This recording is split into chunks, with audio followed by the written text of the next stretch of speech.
Olá! E agora vamos para a nossa última aula desse workshop de composição. Dessa vez nós vamos abordar um tema que vai ser uma introdução, na verdade, que é a perspectiva de 3 pontos de fuga.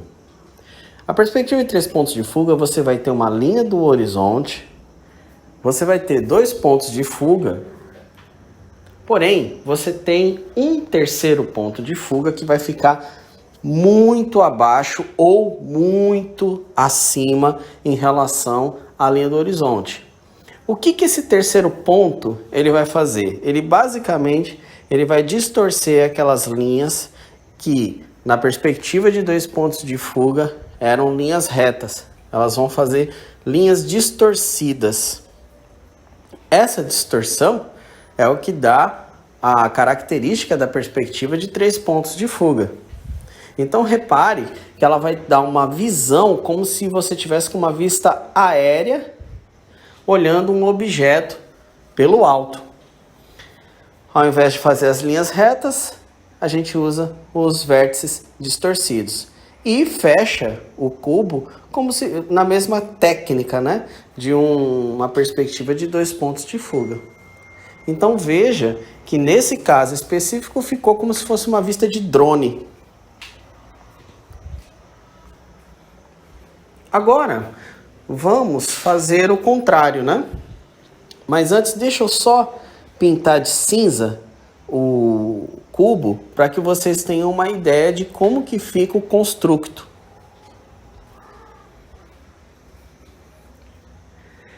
É uma perspectiva que ela é muito utilizada nos quadrinhos, porque a vista do herói, ela geralmente é feita de cima para baixo para dar aquele feito heróico. Enquanto, ao mesmo tempo que também ela serve para fazer grandes cenários. Então a perspectiva de 3 pontos de fuga, ela é muito usada em ilustrações e quadrinhos dessa estrutura de comics ou de grandes jogos, né? Agora, vamos fazer uma vista de baixo para cima. Então, nesse caso, nós vamos fazer a linha do horizonte bem abaixo e o terceiro ponto bem distante dessa linha do horizonte no alto. Esse terceiro ponto você pode localizar onde você quiser, desde que ele seja longe da linha do horizonte. Se ele ficar muito próximo, a distorção não vai ficar adequada. É importante também que essa distorção ela não seja tão radical, a não ser que seja a sua intenção. Geralmente, em cenas, o terceiro ponto, né, o terceiro ponto de fuga, ele é colocado bem fora da cena. Eu até diria que em muitos casos, você tem uma folha tamanho A4, você vai colocar o ponto na mesa, bem fora mesmo, para que exista distorção, mas que não seja uma distorção que incomode o leitor. Ao mesmo tempo, a perspectiva de 3 pontos de fuga, ela oferece algumas distorções muito interessantes. É muito comum utilizarmos 3 pontos de fuga para resolver rostos, perspectivas de anatomia humana. É muito utilizado para fazer super-heróis, por exemplo. Experimente, se você puder, fazer uma perspectiva de 3 pontos de fuga num Superman, por exemplo. Você vai ver que vai ficar muito mais heróico, vai ficar muito mais interessante. Então, como vocês podem ver, quando a gente coloca, né, a pintura em cinza, dá a impressão de uma vista de baixo para cima. E aí você vê uma das faces, né? Você vê a face de baixo.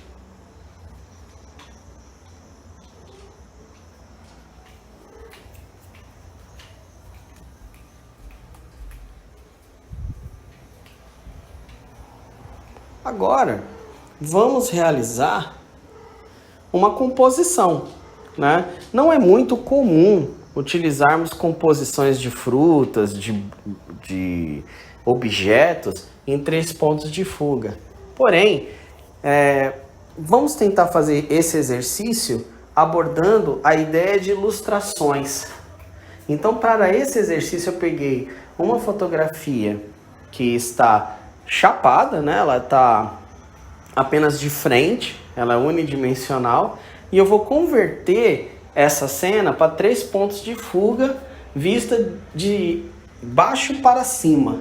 Então, procure imaginar ilustrações que, por exemplo, de adaptações literárias como João Pé de Feijão, que você vai ter que...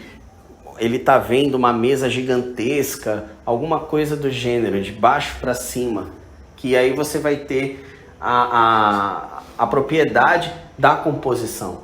Quando a gente pensa em still life, ou em paisagens enquanto pintura, esse tipo de perspectiva, ela não é muito aplicada. Mas numa narrativa, em histórias, a coisa muda de figura. É muito interessante num jogo, num quadrinho, num livro ilustrado, você ter vistas de baixo para cima e de cima para baixo. Então, como todas as composições, o que nós vamos fazer? Pegar todos os pontos e fazer um grid. Tá? Então, fizemos um grid com o ponto de fuga, o terceiro, né, o ponto falso, também você pode usar como esse termo, e os outros 2 pontos você fazer toda uma grade. Quem está desenhando a lápis ou num papel, recomendamos o uso de um papel vegetal ou você realizar uma grade bem leve. No caso de quem está usando Photoshop ou algum software com camadas, essa grade depois você tira um pouco a opacidade para você poder enxergar o que você vai estar desenhando. Então, estamos fazendo aqui as grades, né?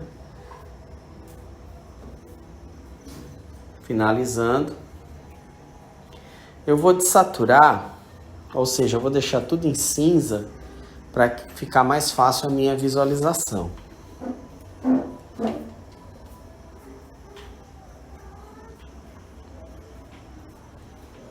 Então, tira um pouco da opacidade e aí eu já vou trabalhando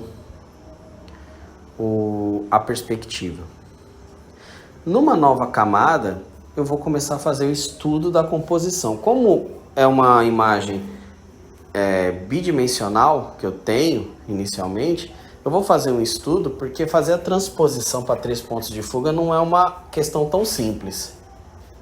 Então, vamos começar a trabalhar. Outra coisa também que é muito interessante é que essa perspectiva, diferente das outras, o ideal é que você procure trabalhar ela dentro de um close, tá?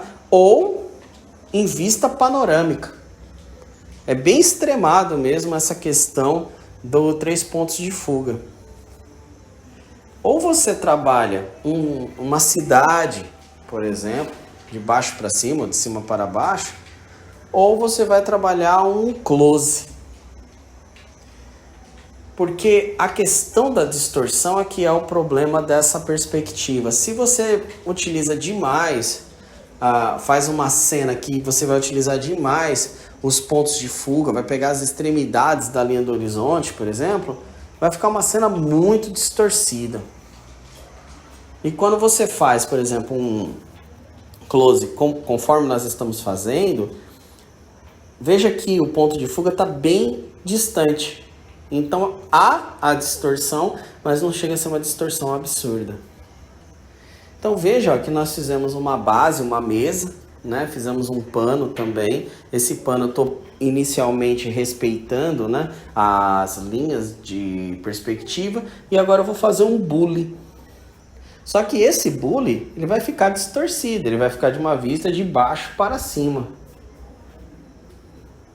Então eu faço um bule, fiz o bico, né, um bico que é equivalente à imagem que eu estou olhando, que eu estou observando. A imagem que eu estou observando tem 3 objetos, então eu vou transpor isso para a perspectiva de 3 pontos de fuga. Então agora eu já tenho um bule. Repare que eu tomei um certo cuidado para ele não ficar tão encostado assim na mesa. Ele tá na ponta da mesa. Mas o que eu fiz? Eu procurei colocar esse bule próximo de um quadrado mais afastado da linha da mesa. Então, quando você for fazer a grade, procure ver como colocar o bule um pouquinho mais atrás para que ele não fique exatamente na ponta e vire uma cena não muito realista. Agora eu vou fazer um pote e aí eu vou usar o velho e bom cubo para fazer esse pote com um pouco mais de realismo. Então eu vou tomar um pouquinho de distância para fazer a face do topo, para eu poder ter uma ideia. E essa face do topo ela vai me ajudar porque eu vou fazer uma elipse nela, mesmo que não apareça na cena, uma vez que eu estou fazendo um vaso ou um pote que não é opaco. Então a elipse em si ela não vai aparecer, mas é importante fazer porque ela vai me ajudar a fazer o corpo do pote. Então já estou aqui fazendo a circunferência, ó, já está criando um corpo, esse potezinho, então ele fica só um pequeno destaque, né? Eu não vou conseguir fazer o pote na sua totalidade, até porque não há necessidade, uma vez que a mesa, eu estou pensando numa mesa de madeira, então não vai existir transparência nesse caso. E aí vou fazer mais uma composição, né? A última composição é como se fosse um copo, uma pequena caneca, alguma coisa do gênero. Então utilizo os pontos de fuga para me dar uma ajuda, né? Para fazer essa estrutura, algumas linhas auxiliares à grade que eu já fiz. Isso é muito importante. A grade, ela te dá uma base para você montar a composição. Porém, não fique preso apenas às linhas que a grade te oferece. Se for necessário, você cria grades a mais, linhas, né, a mais.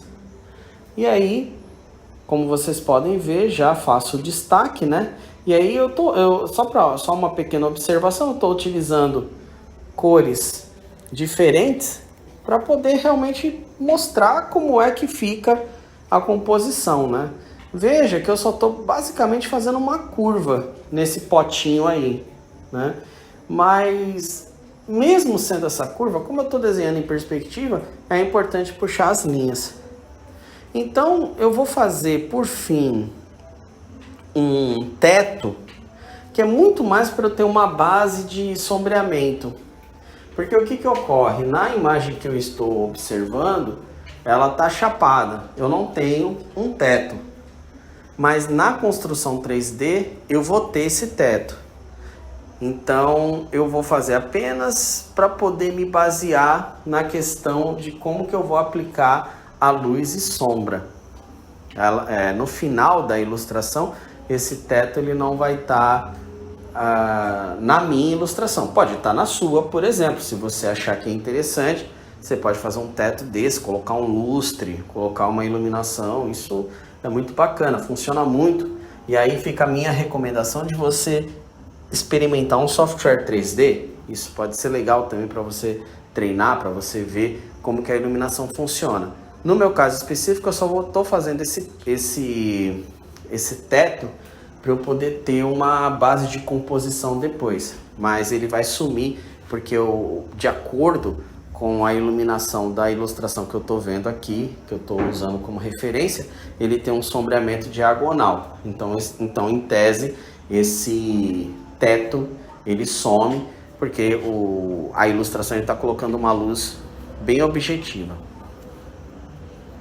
Então, feito o esboço, eu vou fazer também uma opacidade e agora nós vamos para a última camada, que é a arte final. Alberto, eu estou desenhando a lápis, o que eu faço? Uma solução interessante é fazer a grade de perspectiva com um lápis colorido, você fazer o esboço a lápis e você pode passar um nanquim. Então você vai enterrando, né, esse esboço como se fosse camadas. Outra solução também é você fazer a grade Você faz o esboço a lápis no papel vegetal e o nanquim, aí você passa numa folha. Você pode usar uma mesa, né? Uma mesa de luz para fazer, ou ainda você pode pegar um papel, fazer toda a grade, desenhar com lápis e você faz o nanquim no papel vegetal. Então existem algumas formas de você fazer isso na arte analógica. Na arte digital, da maneira que a gente está fazendo aí. Um cuidado que vocês vão ter que ter é o seguinte: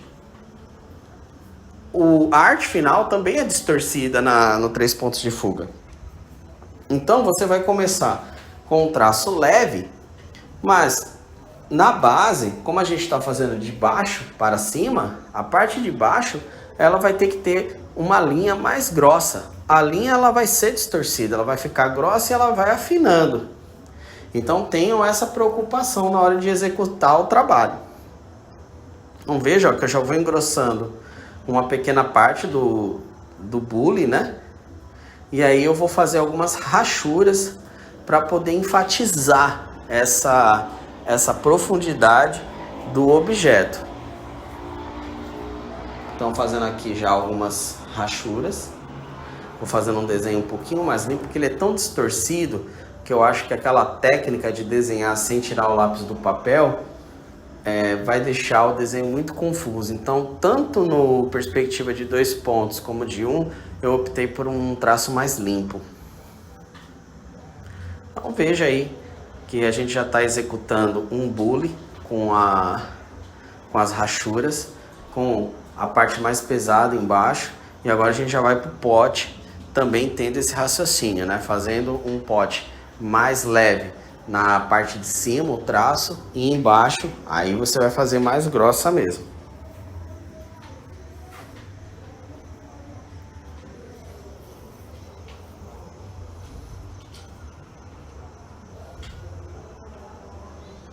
Então aí também vou fazer uma rachura, só que aí nesse caso eu vou fazer uma rachura mais arredondada, porque aí eu acredito que combine mais com o objeto em questão.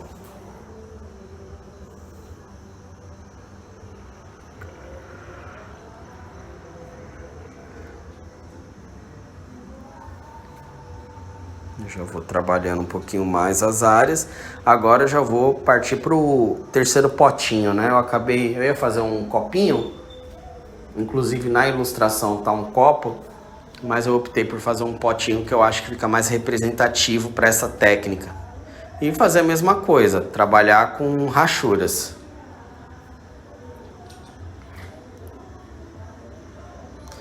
Bom, os 3 objetos eles já estão prontos. Agora é trabalhar com os traços mais grossos na mesa e na toalha, né? Na toalha que está ali na mesa. Então já vou fazendo já as dobras, fazendo um movimento. Na técnica de still life é muito importante ter os panos. Os panos eles dão uma leveza nos objetos, dão de certo modo um movimento, né? Então é muito importante ter isso no still life. Então vamos trabalhando. Estou trabalhando agora o pano, né? E depois vou trabalhar na mesa. Uma coisa que você pode fazer também é se preocupar bastante nas dobras dos panos. E aí é estudo, é observação. Um exercício que eu recomendo é você pegar uma toalha e desenhar, pegar diferentes tecidos como seda, né? Brincar com essa questão da dobra. E aí é observação, estudar. Nesse caso aqui, eu estou praticamente criando as dobras, uma vez que na minha referência bidimensional, as dobras elas estão todas bidimensionais. Aqui eu estou fazendo ela em 3 pontos de fuga. Aqui também já vou fazendo a dobra da mesa. Lembrando que é uma mesa de madeira, então ela fica com um traço um pouquinho mais tortinho, né? Ela tem que ter essa característica.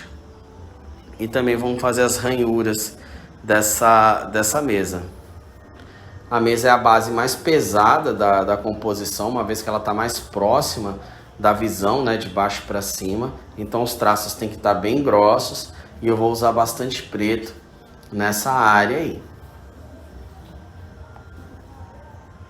Utilize as linhas guia para você poder fazer de maneira adequada essa base da mesa. É para isso que você faz os grids. Então utilize. E aí não se preocupe, você pode fazer rachuras paralelas, e sempre tendo como base uma linha do grid. Se você fizer isso, você não vai ficar precisando criar novas linhas de perspectiva. Nesse caso, como é um tratamento, é uma rachura, não vai ter essa necessidade. Você faz as linhas juntas uma das outras, tentando obter o mesmo ritmo. Então veja que eu estou fazendo isso embaixo, né? Mesmo sendo um sombreamento, eu estou fazendo embaixo para poder fazer como se fosse um pé para a mesa. Lembrando que eu estou fazendo como se fosse um close, e depois o ideal é que essa imagem da qual eu estou fazendo, ela ser ampliada e virar uma base de composição mesmo, virar uma ilustração. Então, em termos didáticos, né, eu optei por colocar os pontos de fuga dentro da folha, então a imagem naturalmente ela fica um pouquinho menor. O que eu recomendo para quem está desenhando a lápis na mesa é fazer as perspectivas fora dos limites de uma folha A4. Isso vai dar um resultado mais interessante para vocês. Então eu estou fazendo algumas linhas aqui no teto, algumas rachuras, ainda são alguns testes, mas provavelmente eu devo sumir com essas linhas aí.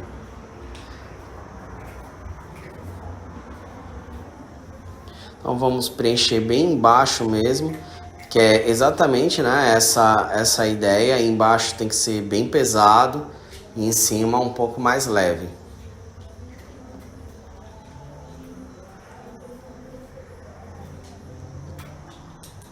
Se caso você não for fazer um preto chapado, o que a gente recomenda é que você utilize as linhas guia do grid para poder fazer as rachuras. Nunca perder de vista a questão de ser uma perspectiva de 3 pontos de fuga.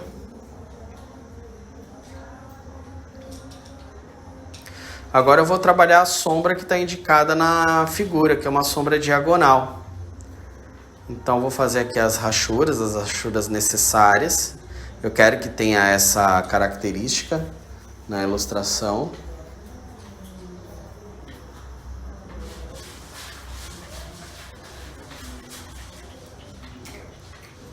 E como vocês podem ver, o teto não cabe nessa ilustração, não fica tão legal.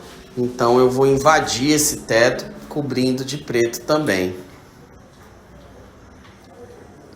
O que seria interessante é se tivesse outros objetos, né, como portas, uma sala, alguma coisa do gênero. Mas como é uma ilustração de close, aí eu acho interessante que o teto seja coberto e aí fique só uma pequena fresta de luz.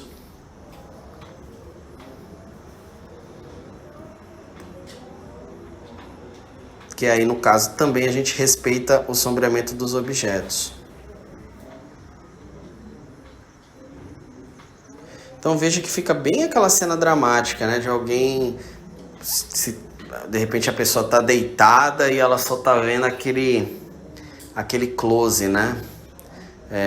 Ou então é uma pessoa pequena que está num lugar de gigantes. Ou a vista de um bebê também, enfim. A vista de qualquer pessoa que está olhando a partir de baixo, né? Então fica bem legal, fica uma cena dramática. Isso como um recurso de narrativa é fantástico.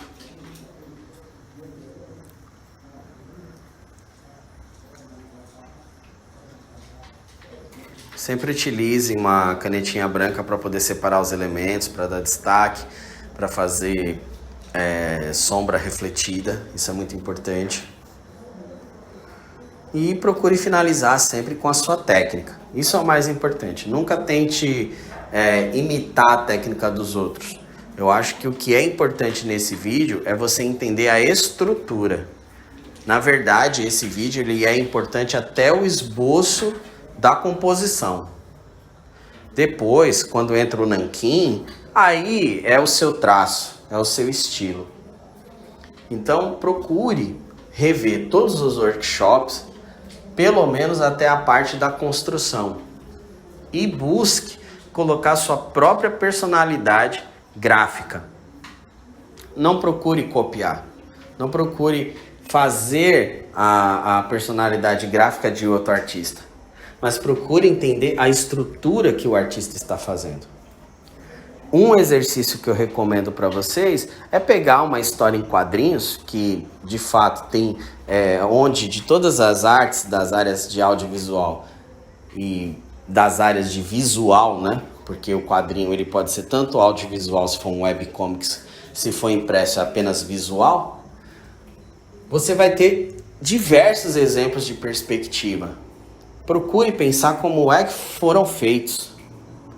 Outro exercício interessante, pegar fotografias e procurar entender de onde que aquela pessoa está tirando a foto, de que vista. Por fim, um outro exercício muito interessante é o de você utilizar software 3D e trabalhar a questão das câmeras.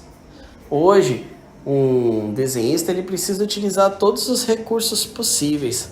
E o 3D ele amplifica a nossa visão e ajuda a entender algumas iluminações que às vezes num banco de imagem a gente não vai conseguir.